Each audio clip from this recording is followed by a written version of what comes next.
to this week's edition of the Sustainability Dialogues in Saudi Arabia, a podcast series with Microsoft looking at the journey to the net zero 2060. We've had a lot of pronouncements, a lot of destinations set out before us, and now it's the challenge and the journey to build in that roadmap.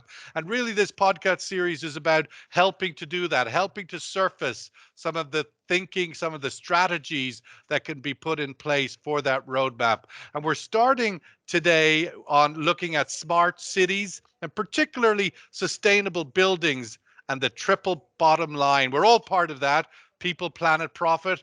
And we have to get all of those things aligned in order for sustainability as a whole to work. Let's kick off with our host, Mr. Turki Badris, Vice President of the Public Sector from Microsoft Arabia, to give his opening thoughts on the challenge of sustainable buildings and the triple bottom line. Turki, please. Thanks, Sean. It's a pleasure and an honor to be with such great leaders today. And really, I would like to thank you for being with us in this episode that will be focusing on the big topic, sustainability and smart buildings and smart cities. Well, I think sustainability is like something that everyone talks about today, and it's even greater than any industry by itself. Today, we see the concept of smart city and smart building, and then another concept of hyper-connected city. And then it didn't stop there, but it went really far by dreaming of that city and what do they call as a conscious city, the city that can feel and its citizens interact them and communicate with them and communicate proactively actually with them. I really look forward for a fruitful, discussion today. And over to you, Sean. Smart cities, of course, as mentioned, there are possible solution to the sustainability problems, right? Given the fact that we're having such rapid urbanization, maybe otherwise we wouldn't be so obsessed with smart cities, with the digital solution. It's the UN Department of Economic and Social Affairs has projected that by 2050, not too far away, 68% of the world's population will live in cities compared to 55% today. So that's why smart cities is so critical. Let's go to Ibrahim El Zubi, Chairman of the Corporate Advisory Board at the World Green Building Council, Chairman of the Global Council on the Sustainability Development Goals 13, Climate Action. Ibrahim is a rare influencer. He's emerging as a real visionary in the Middle East for sustainability, and we really need more of them. So, Ibrahim, your opening thoughts. Thank you very much for the nice words. I'm just trying to be a responsible and sustainable citizen. Having said that, so I apologize for the great audience you have, that I'm in the audio, not in the video. I'm just outside my son's school. But I would like to start where Turkey finished, is you said, and yourself, where you talked about the challenges of the triple bottom line approach and the built environment. Actually, it's the opportunities of the triple bottom line approach and the built environment. And also, is the smart cities or digitalizing smart cities can be a solution? I would say it is a solution. Built environment cities can be a low-hanging fruit for any net zero commitment by 2040, 50, 60, 70 for any country or any company if they would like to look at the how of to achieve the commitment. Built environment when it comes to mitigation, we have digitalizing assets, how you run and operate an asset, which will not only save you time, but also will save you money, and most importantly, reduce your carbon emissions. We have solutions in hand. We have technology companies invested heavily in innovation and solutions and scalable solutions for that. So I look at it as an enabler and a low-hanging fruit for any net zero commitments. And I always say, not the built environment, if you don't fix the built environment first, I really doubt that you can achieve your net zero commitment whenever it is. So that's my opening remarks. And I think the cities, as much as we have the challenges there, I think the great opportunities leads there between inbuilt environment and sustainable urbanization policies. A smart city, by some level of agreed definition, is a city that may aim to make itself smarter. How can that be done, of course, ultimately is the question. More sustainable, more efficient, equitable, and livable. Of course, that's a great challenge when a city is as old as London or equally as Riyadh. Massive new cities trying to transition from what they were to what they could be when it comes to smart. Let's go to Robert Spencer, Global Lead ESG Advisory at AECOM, sitting in London, big city like Riyadh facing massive challenges to convert itself to smart. Your opening thoughts? Thank you very much, Sean. It's a pleasure to be with you and our esteemed guests and colleagues, Turkey and Ibrahim. So I think we need to deconstruct smart a little bit. Okay. And, you know, there are many things that we can say about it, but I think most people would, when they think of something smart, they think it's there's some technology in there, right? Yeah. There's some technology been deployed to make the city infrastructure and apparatus reactive and responsive and predictive in terms of how social needs are met. How are the needs of the community met effectively in terms of their well-being, in terms of their environment where they can go out and enjoy and recreate themselves, in terms of how quickly they can get across town to get to work, how efficiently those transport systems are, how low carbon those transport systems are. And then once they're in work or back at home, how efficient are their buildings? How good is the building fabric? Has it come from low carbon sources? Is it operating as optimized as it can in terms of its energy consumption? So I think these are the things which come to mind when I think about a smart city. And I do tend to think about it, a smart city has to be a net zero city, right? Because we have so many commitments now from all of our big municipalities. And in fact, I would say that since Paris, municipalities around the world have played a huge part in driving the decarbonization and the net zero agenda. You know, that ambition is sometimes greater than you'll find at the country level in some cases. So cities are an absolutely central part to driving, a central driver of the low carbon approach and the net zero approach. Should we expect, sorry, just Robert, to jump in on that point you made, the smart city is one that gets to being more sustainable. And there is a target date here. I mentioned it at the top of our conversation in the context of Saudi Arabia. It's 2060 on the net zero. But on the average, that's the average. Where about a city, let's say a city like London, global leader in so many other ways, culturally, finance, how is it positioned to be a leader? Or can big cities be leaders? Should they be moving quicker, or are they burdened? They would be slow. They're below the average, not above the average. Can cities of that scale be leaders in? Go ahead. I think they certainly can. I mean, in established or historic cities around the world, obviously there is a challenge because maybe 70, 80, 90% of the infrastructure that'll be in place by 2050, which is the most common goal, is already there in one way or another. You might get a new metro line or a new overhead rail or some new buildings developments, but by and large, the city's there. Whereas in some of the really fast-growing economies where you've seen developments actually from, you know, maybe a town, 40, 50,000 going to the millions within the last 50 years, and with significant projected growth, for example, in the Middle East, some of our big cities in the Middle East, then there are huge opportunities to actually leapfrog, I think, some of the technologies and go straight into, for example, a renewable power system, innovative water cooling methodologies, you know, harking back to some of the heritage building styles, which can incorporate natural ventilation and more effective ways of cooling. Because, of course, we've got to keep in mind an inevitable level of climate change occurring, right? We know that we're already above 1 degree, so we're going to get some significant degree of global warming, and with that comes climate events that we need to be more and more prepared for. So I think a smart city is also a resilient city. So in some ways, although the existing cities around the world need to work really hard to get to net zero, and that is difficult because it means intervening in buildings that have already been made to change their energy systems, be that heat pumps or changing the gas pipeline system so that it can handle hydrogen, It involves changing the transit system so that you have electric vehicle or hydrogen charging infrastructure through the city. These are all nodal effects that need to take place in order for the city to come up to a net zero position.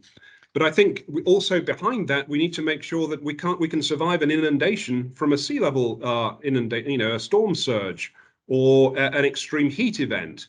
And therefore, I think we need to draw on a whole bunch of different things that enable our populations to be able to not only survive, but thrive in those conditions. And of course, that's to do with keeping cool, keeping fire out, keeping flooding out. And I think we need to work really effectively with nature-based solutions, both within and around our cities as a low-cost, low-maintenance methodology to try and enhance the resilience of our cities at the same time as we're putting in the smart tech and the net zero energy solutions that will allow the cities to decarbonize. So there's a lot for our city administrators and mayors to have to sort of calculate and come up with a capital investment program that will achieve that. Who are quite often on very short terms in office. Ibrahim, just building on that point, getting to the idea of a definition of how would you describe a sustainable building? Because of course, the built environment, it's just listening there to Robert about the idea of things changing and continue to change. What might be the sustainable buildings of yesterday, of today, may not be of tomorrow if we're already above 1 degree climate. So I'm wondering your definition on how would you describe a sustainable building that perhaps has the ability to evolve with the change that is happening?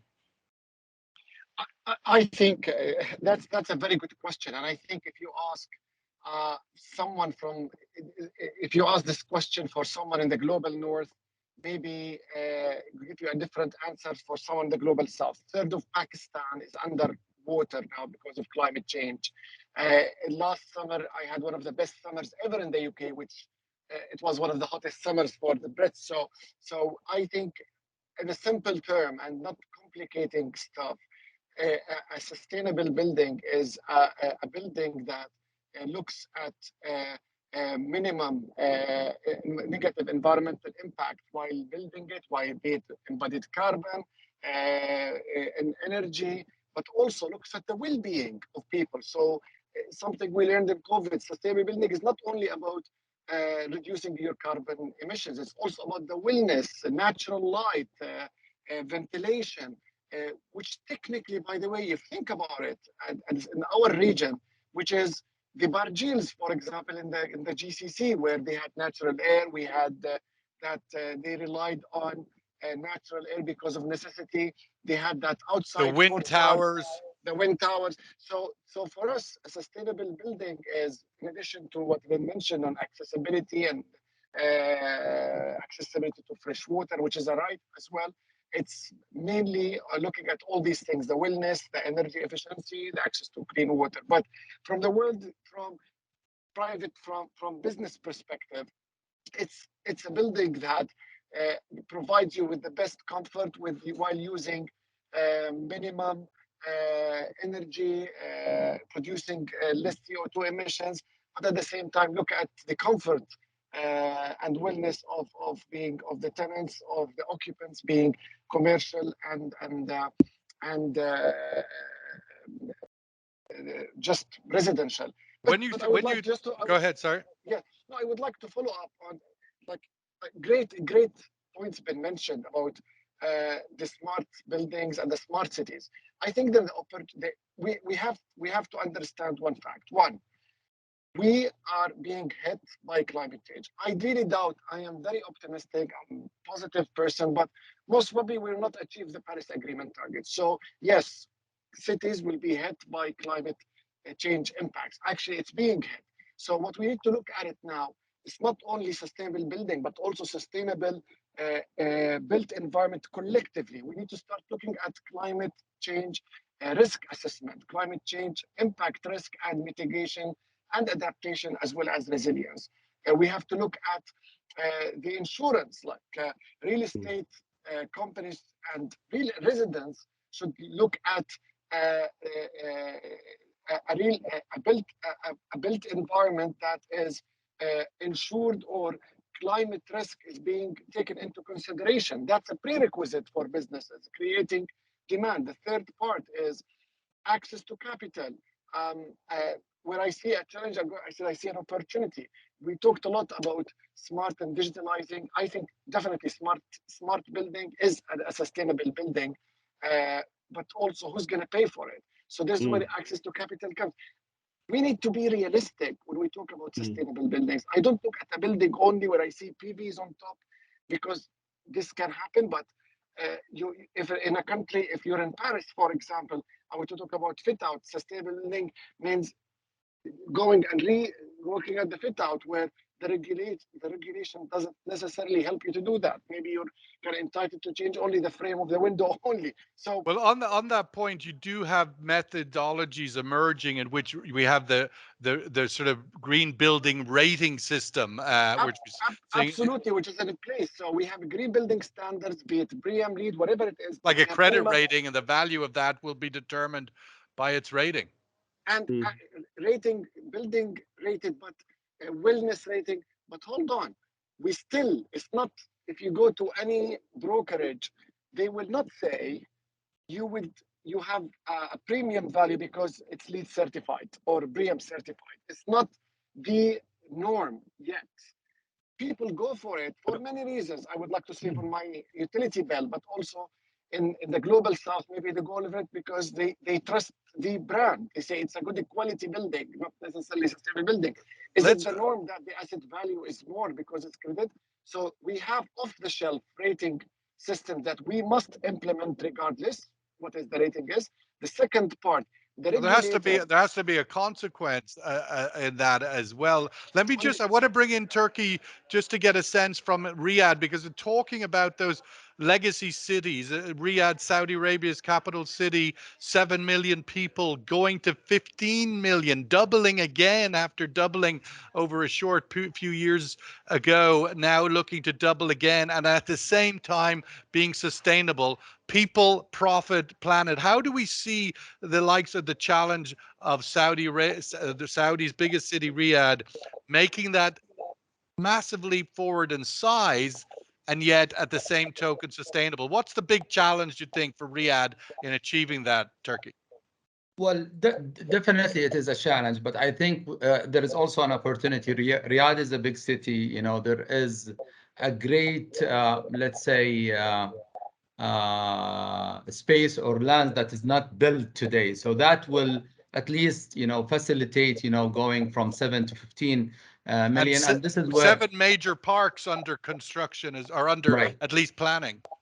And right. And the good thing is that sustainability is part of the design and the operation and the construct of those buildings from now. And you said something, how it is difficult for a building that is already there, for example, in London or Paris, to come and make it a sustainable or smart building, okay, compared to building something, from scratch, which is, I Well, think, gives like us NEOM, for example, a for brand new me. city, it can do so much with that. But I Robert, just want to go add ahead, one thing, please.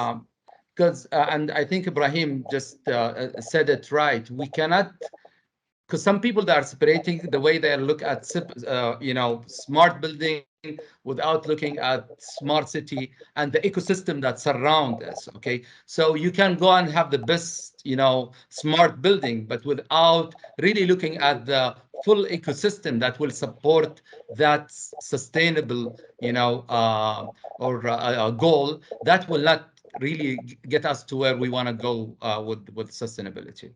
Robert, I wanted just to pick up on that point that we sort of dug into a bit. You mentioned earlier, and Ibrahim, regarding the smart building, the sustainable building, and Yeah. what progress have we made in technologies to develop, not only develop, but to retrofit in particular? I'm interested in getting your Yeah. thoughts on, because of course the built environment of Saudi Arabia's major cities, of the Gulf and Dubai and everywhere, is built at a time where there was no real issue of concern about it was cheap energy. So the buildings were built around a ecosystem consciousness that energy was cheap, so build accordingly. Now, of course, is a very different consciousness. How can we? What technologies are we seeing coming that allows us to sort of transform these built cities, the rehabilitation into smart? Your thoughts on the challenge of that?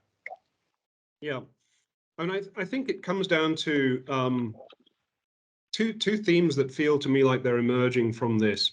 One is that the building fabric, the infrastructure needs to be adaptable, right? Because Ibrahim talked a lot about this.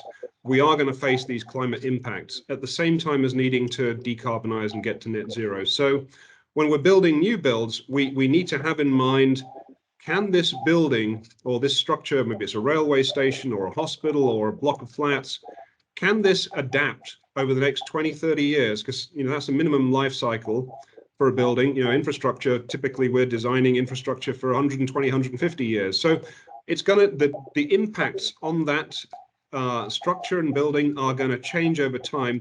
Maybe more heat, maybe more flood incursions. These kinds of risks need to be there. And so the building needs to be adaptable, but it also needs to be adaptable in its use. So we're seeing the buildings in London, for example. You'll know there's been incentives from the mayor to have some commercial buildings that are falling out of use during the COVID pandemic. How can we improve those for housing opportunities for people who are looking to get on the housing ladder? So the buildings need to be adaptable to different functions as the social fabric of the city and the communities that are in that city changes and needs of the population change.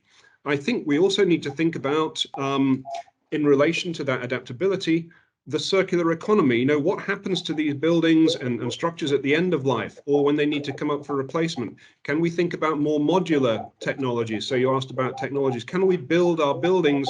I often hear the analogy of sort of Lego style, so that you can build a building in one way and then you can take it apart again and reconfigure it. Because Well, the we're going to need have has to do changed. that with everything, right? I mean, that's an Absolutely. but much more. Obviously, you would see that with much smaller items, much smaller Yeah. manufacturing, but a building modular. That's Yeah. interesting. I think modular is going to be a key technology there, and also the way in which the people in the building are. Ibrahim talked well about this, so I don't want to dwell on it. It has to be a place where people feel good, natural light. There's access to green space outside, which has all those benefits in terms of cooling and well-being, and you feel good. So you're going to have a better day. You're going to be more productive. All that kind of thing. I think we also need to talk about accessibility and mobility across a city. So, people talk about the 15-minute city. I think that's probably a bit unrealistic. I've never had a 15-minute journey across a city that didn't have some Except sort of during problems. COVID, perhaps. Maybe during COVID when nobody else was on the streets. But, people talk about a 45-minute city. Maybe that's a bit more realistic. It takes 45 minutes to get from A to B. You use public transport. There's a saying that I heard the other day. I was at the FIDIC conference and somebody said, a smart city is not a place where the poor people have cars, but where the rich people use public transit. And I thought that was a really, really good point, because it sort of turns on its head some of these things that, in our 20th century aspirational culture, if you've made it, if you're doing well, if you've got a good quality of life, you get a nice big car, and that shows how well you're doing in life, right? But actually, in the net zero smart city, you have more credibility if you're jumping on your bike or you're using public transport and you're actually having a low carbon lifestyle. And because the air's clean, right, because we've converted to electric vehicles, it's nice to move around the city. You don't want to be stuck in your car with the AC on, because actually the air outside is fresh and cool, perhaps. And so I think we need to focus on these smart cities being really attractive, clean, easy to navigate places to live. And I'd like that to be one of the takeaways of what a smart city is, I think. A pleasant place to be and work around and move. Well, one hopes, given that 68% of the population of the world is going to live there in the next 25 years. Let's just wrap up and go to closing comments. Ibrahim, you're saying you're just coming away from the Green Economy Summit, I believe you described it as. I wanted to get Yes. your thoughts on, we've got COP27 a few weeks away in Egypt, COP28 in the UAE the year after, and obviously you're describing and involved in other gatherings of scale in which solutions are Yes. being searched for. I'm wondering, what's your hope and expectation of tangible outcomes for COP27? I am very, very positive. Just 2 days ago, I was just reading Oxford Analytica report on the kingdom that is on track to achieve its net zero targets and renewable targets because of the growth that is having. So that's good. COP27, I think having two COPs in our region, I've never seen it as close as I see it right now. Two things I came out from this summit, and I think I've learned from post-COVID-19. One, the whole world knows if one falls, we all fall. So climate change is the pandemic now people are looking at and would like to solve.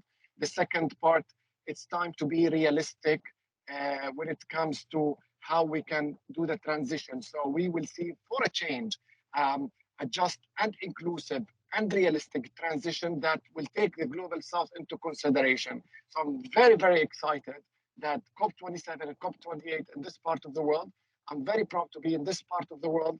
We can make things happen. We look at scalable, innovative solutions that can be funded. And this is what this region is all about. So I'm optimistic. I believe the hope will come from this part of the world, and it will solve not only the region's issues. I believe the road to COP28, I would say, it will be the solution COP, and I'm really looking forward to be part of this movement that will help driving the climate action globally. Robert, just closing thoughts for you. If, as Ibrahim says, climate change is the pandemic, what are we closer to the vaccine? Is developments in Europe, the energy crisis, and the turn to massive coal production and others in Germany and elsewhere, a disruptor to the progress towards net zero? Your thoughts on that and the pathway we're going to now have COP27 and COP28? Well, I'm extremely optimistic about COP27 and COP28 as well. I think it's fantastic that they're both in region, so that we're building up that momentum in the Middle East region. I think there's an interesting coalescence of technologies there. I was talking to somebody from Siemens the other day who was reminding me that 80% of the technologies that we need to get to net zero by 2050 are already around in the markets. So it really is a question of coordination and funding. And so if you look, I mean, for in that example, regard, just a challenge on that point. I mean, this region, we've been slow adopters a lot of those technologies. Is this an opportunity to catch up or to I lead think even? so.